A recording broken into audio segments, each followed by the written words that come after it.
నిన్న సీఎం గారు మహబూబ్ నగర్ జిల్లాకి వేరు. సీఎం గారి సొంత జిల్లా. మాట్లాడితే ఇట్లా నల్లమల అడవుల నుంచి వచ్చిన సీఎంనే అయినా అనేది సీఎం గారు రెగ్యులర్గా చెప్పుకునే మాటలు. అంటే మామూలుగానే సొంత జిల్లాకి పోయిర్రు, అది మళ్ళా ప్రజాపాలన విజయోత్సవాల పేరు మీద. ఇప్పుడు 2 ఏళ్ళు అవుతుంది కదా కాంగ్రెస్ పార్టీ అధికారంలోకి వచ్చి.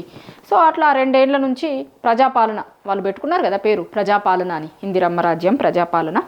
గట్లా ఆ ప్రజాపాలన విజయోత్సవాలు సభలు పెట్టుకుంటున్నారు వాళ్ళు చాలా జిల్లాలలో. ఇక నిన్న నుంచి స్టార్ట్ అయినట్టున్నాయి. 4-5 సభలు మీటింగ్లు ఉన్నాయి. అంటే దాని మీద ఇంకో వర్షన్ కూడా ఉంది. ఏంది అంటే ఇవి ప్రజాపాలన విజయోత్సవాలు కాదు, సర్పంచ్ ఎన్నికలు జరుగుతున్నాయి కదా ఊర్లల్లో. ఆ సర్పంచ్ ఎన్నికల కోసం ఊర్లలో ప్రచారం చేస్తుర్రు అని కూడా ఇంకొక మాట ఉంది, ఇంకొక వర్షన్ అట్లా. ఎందుకంటే నిన్న సీఎం గారు, అది చాలా రోజుల నుంచి ఉన్న మాటే అయినా సీఎం గారు నిన్న మాట్లాడిన మాటలల్లో మరి సర్పంచ్ ఎట్లాంటి వాళ్ళని ఎన్నుకోవాలి, ఏం చెయ్యాలి అనేది మాట్లాడిన తర్వాత ఇక మరి నిజమేనేమో అని అనిపిస్తుంది ఇట్లాంటి సభలు చూసినప్పుడు. సర్పంచ్ ఎన్నికల ప్రచారం కోసమే సభలేమో అనే లెక్కనే నిన్న సీఎం గారు మాట్లాడింది కూడా ఉంది. అయితే వాళ్ళు ప్రజాపాలన విజయోత్సవాలు చేస్తున్నారు. మరి జనం కూడా అనుకుంటారు కదా, ఇప్పుడు 2 ఏళ్ళు అవుతుంది, డిసెంబర్లోనే కదా వాళ్ళు అధికారంలోకి వచ్చి, ఇప్పుడు 2 ఏళ్ళు అవుతుంది, డిసెంబర్ వచ్చింది. 2 లక్షల ఉద్యోగాలు ఇచ్చినందుకోసమని మరేమన్నా విజయోత్సవాలు జరుపుకుంటారా, లేకపోతే 6 గ్యారంటీలు అమలు చేసినాము అని విజయోత్సవాలు జరుపుతారా? వాళ్ళు గతంలో ఏం చెప్పిర్రు, ఉద్యోగాలు ఇస్తామన్నారు కదా 2 లక్షలు. 2 లక్షల ఉద్యోగాలు ఇచ్చిర్రు కాబట్టి అది చెప్పుకోవడం కోసమని విజయోత్సవాలు చేసుకుంటుర్రా? 6 గ్యారంటీలు 420 హామీలు అమలు చేసిర్రు కాబట్టి విజయోత్సవాలు చేస్తుర్రా? ఏం చేయలే కదా. ఇక జనం కూడా మరి విజయోత్సవాలు అంటే అన్నీ చేస్తేనేమో, అన్నీ చేసి మీ దగ్గరకు ఒక సీఎం వస్తున్నాడు అంటే జనం కూడా అట్లనే ఇంట్రెస్ట్గా వచ్చేటోళ్ళు. అరే ఇన్ని చేసిర్రు కదా, 2 ఏళ్లలోనే చేసిర్రు. ఎందుకంటే అది 100 రోజులలో చేస్తామన్న పనులు మళ్ళా 2 ఏళ్ళు కూడా కాదు, అధికారంలోకి వచ్చిన 100 రోజులలో చేస్తామన్నారు 6 గ్యారంటీలు. ఇక జనం కూడా చాలా చోట్ల ఆల్రెడీ చూస్తున్నాం కదా మనం ఇప్పుడు ఎట్లా మాట్లాడుతున్నారు, ఏంది అసలు ఏం చేసింది ప్రభుత్వం, ఏం చేసింది అని మళ్ళొకసారి ఓట్లు అడిగేటందుకు వస్తారు అనేది చాలా చోట్ల రెగ్యులర్గా వినే మాటనే ఇది. మరి ఏమనుకున్నారు ఏందో జనం, కానీ సీఎం సొంత జిల్లాలనే ఇట్లా పరిస్థితి ఉంటే మరి రేపు పెట్టబోయే బహిరంగ సభలలో పరిస్థితి ఏంది అనేది ఒకసారి ఆలోచించుకోవాలి కాంగ్రెస్ వాళ్ళు. సీఎం సొంత జిల్లా మహబూబ్ నగర్ జిల్లా, అసలు దాంట్లో మాట్లాడిండు కూడా, జిల్లాకి అది చేసిర్రు ఇది చేసిర్రు ఎవరేం చేయలే గతంలో, కానీ మీ జిల్లా నుంచి సీఎంనైనా నేను అన్న లెక్క మాట్లాడిండు. కానీ సీఎం సొంత జిల్లాల ఫస్ట్ మీటింగు, అది విజయోత్సవాలు 2 ఏళ్ళు పాలన జరిగిన తర్వాత విజయోత్సవాల పేరు మీద పెట్టుకుంటున్న ఫస్ట్ సభకి ఎట్లా ఉండాలి, జనం ఎట్లా వస్తారనుకున్నారు?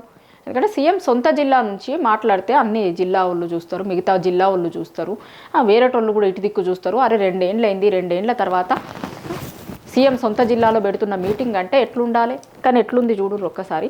అంటే చూసిన తర్వాత ప్రతిపక్ష పార్టీ వాళ్ళు ఇంకొకరో మాట్లాడు కాదు, జనాలు కూడా అట్లనే అనుకుంటుర్రేమో అనేది నిన్న ఖచ్చితంగా ఒకసారి ఈ సభ చూసిన తర్వాత అర్థమవుతుంది ఎవరికైనా. అంటే సొంత జిల్లాలో ఇదా పరిస్థితి, ఒకసారి చూడుర్రి, మీకు చూపిస్తా. దానికంటే ముందు ఆ జిల్లాల లాస్ట్కి మంత్రి కూడా మాట్లాడే పరిస్థితి, అసలు ఇట్లనా మనం వెల్కమ్ చెప్పాల్సింది అని. జనం లేరు అనేది వేదిక మీదనే ఆ జిల్లా మంత్రి ఒప్పుకున్నాడు. ఒకసారి ఏం మాట్లాడిరో వినిపిస్తా, వినుర్రి.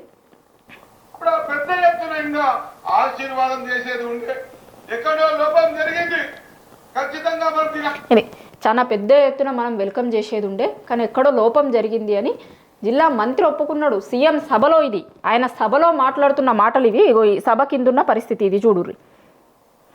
ఏడా ఇగో గీన్నే స్టేజ్ కనిపిస్తుంది, ఈ పక్కనే చీరల పరిస్థితి. ముఖ్యమంత్రి గారు వచ్చినప్పుడు మనం ఎంత పెద్ద ఎత్తున స్వాగతం పలకాల్లో ఒకసారి ఆలోచన చేయాలి. ఇవే పొరపాట్లు చేస్తే మనం జీవితంలో తర్వాత బాధపడితే ఏం లాభం, ముఖ్యమంత్రి గారికి చప్పడంతో స్వాగతం పలకాల్సింది ఉండే.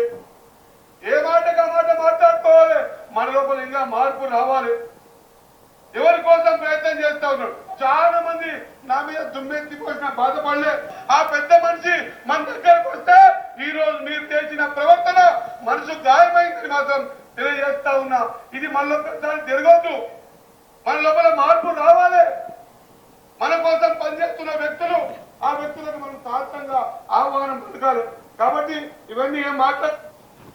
ఇది ఆ జిల్లా మంత్రి మాట్లాడిన మాటలు. ఆయన చాలా క్లారిటీతో చెప్పిండు. మనం స్వాగతం పలకాల్సినంతగా పలకలేదు, ఇంకా చాలా చేసేది ఉండే. మన జిల్లాకు వచ్చిండు మంత్రి, మన జిల్లా సీఎం గారు మన జిల్లాకు వస్తే మనం చేయాల్సిందిదా, ఇట్లా ఉండకపోయి ఉండాలి, ఇంకా వేరేలాగా ఉండాల్సింది ఉండే అనేది. ఏదో పొరపాటు జరిగింది అన్నాడు.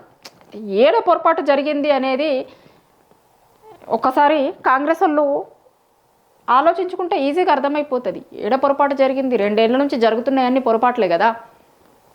మీరు ఇస్తామన్నది ఏమి ఇయ్యలే, జనాలకు ఆల్రెడీ అర్థమైంది, ఏం అయ్యేటట్టు లేదు, ఏం చేసేటట్టు లేరు అని. ఏదో మార్చుకోవాలి అంటుండు. అదే ఏదో మార్పు వస్తుంది అనే జనాలు కాంగ్రెస్ పార్టీకి ఓటేసిర్రు, కానీ ఏం మార్పు రాలేదు కదా. అందుకోసమే జనాలు మారుతుర్రు. పెద్ద వచ్చినా పోయినా, మీ సభలకు వచ్చినా పెద్ద అదేముండదు అనుకున్నారో మరి, ఇక ఏందో కానీ రాలే జనం అయితే. నిన్న అసలు ఎక్కడ లేరు జనం. మహబూబ్ నగర్ జిల్లాలో జనమే కాదు, ఎమ్మెల్యేలు కూడా ఇట్లనే అనుకుంటారు చాలా మంది. ఇప్పుడు ఎన్ఎం శ్రీనివాసరెడ్డి వాళ్ళ జిల్లా ఎమ్మెల్యేనే. లోకల్ ఆ పరిస్థితులు ఏంది, ఎవరన్నా చచ్చిపోతే పుట్టినరోజులకి తప్ప నియోజకవర్గంలోకి ఎమ్మెల్యే పోయే పరిస్థితి లేదు, నిధులు లేవు, ఫండ్స్ లేవు, అసలు ఏంది, ఏం జరుగుతుంది, ఇదేంది అని మాట్లాడిండు ఓపెన్గానే. ఎడిటోరియల్ రాసిండు పేపర్లకి అసలు ఊర్లలో ఉన్న పరిస్థితుల మీద. ఇంకో ఎమ్మెల్యే వాళ్ళ మహబూబ్ నగర్ జిల్లా ఎమ్మెల్యేనే, అనిరుద్ రెడ్డి, జడ్చర్ల ఎమ్మెల్యే. ఇక ఆయనే మాట్లాడుతున్నవి కూడా చూసినాం మనం చాలా సందర్భాలలో. అసలు ప్రభుత్వం ఎట్లుండాలి, ఎట్లా ఉండొద్దు, వీళ్ళు ఎట్లున్నారు అనేది చాలా సందర్భాలలో చెప్పుకుంటూ వచ్చిండు ఆయన. అట్లా జిల్లాల జనమే కాదు, ఆడ ఎమ్మెల్యేలు కూడా ఇదే పరిస్థితి దాదాపు. కానీ నిన్న ప్రజాపాలన విజయోత్సవాల పేరు మీద జరిగిన మహబూబ్ నగర్ సభ చాలా క్లారిటీగా అట్టర్ ఫ్లాప్ అయింది అనేది ఆ సభకు వచ్చిన జనాలను చూస్తే, ఆ సభలో ఉన్న చైర్లను చూస్తే, ఆ సభలో మాట్లాడిన మంత్రి మాటలను వింటే చాలా క్లారిటీగా మనకు అర్థమవుతుంది.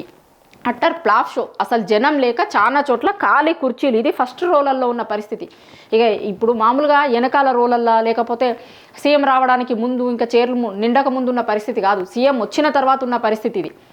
ఇక ఆయన సొంత జిల్లాలలోనే ఇట్లాంటి పరిస్థితి ఉంటే ఇక మిగతా జిల్లాలల్లో ఎట్లాంటి పరిస్థితి ఉంటుంది అనేది ఒకసారి ఈజీగా అర్థమైపోతుంది. చూసేటోళ్ళందరికీ కూడా నిన్న ఒకసారి సభ చూసిన తర్వాత మిగతా జిల్లాలలో పరిస్థితి ఎట్లా ఉంటుంది అనేది ఈజీగా అర్థమైపోయి ఉంటుంది. కానీ ఆ పరిస్థితికి కారణం ఏంది అంటే, 2 ఏళ్లలో మీరు చేస్తాము అన్నవి ఏమీ చేయలేదు, ఏ హామీలు గ్యారంటీలు ఏమీ చేయలేదు. కాబట్టి పెద్ద మీ సభకి వచ్చినా రాకపోయినా పెద్ద నష్టమేమి ఉండదు, లాభం ఉండదు. ఎందుకంటే ఆల్రెడీ ఓట్లు వేసినాం, ఇంకో 3 ఏళ్ళు మీరే ఉంటారు కాబట్టి ఇక మేము ఏదో తెచ్చిపెట్టుకున్నాం కాబట్టి పెద్ద అయ్యేది లేదు, పోయేది లేదు అన్న లెక్కనే లైట్ తీసుకున్న లెక్క కనిపించింది. నిన్న సభ చూసిన తర్వాతనైతే జనాలు చాలా లైట్ తీసుకున్నారు అనేది చాలా క్లారిటీగా అర్థమైంది.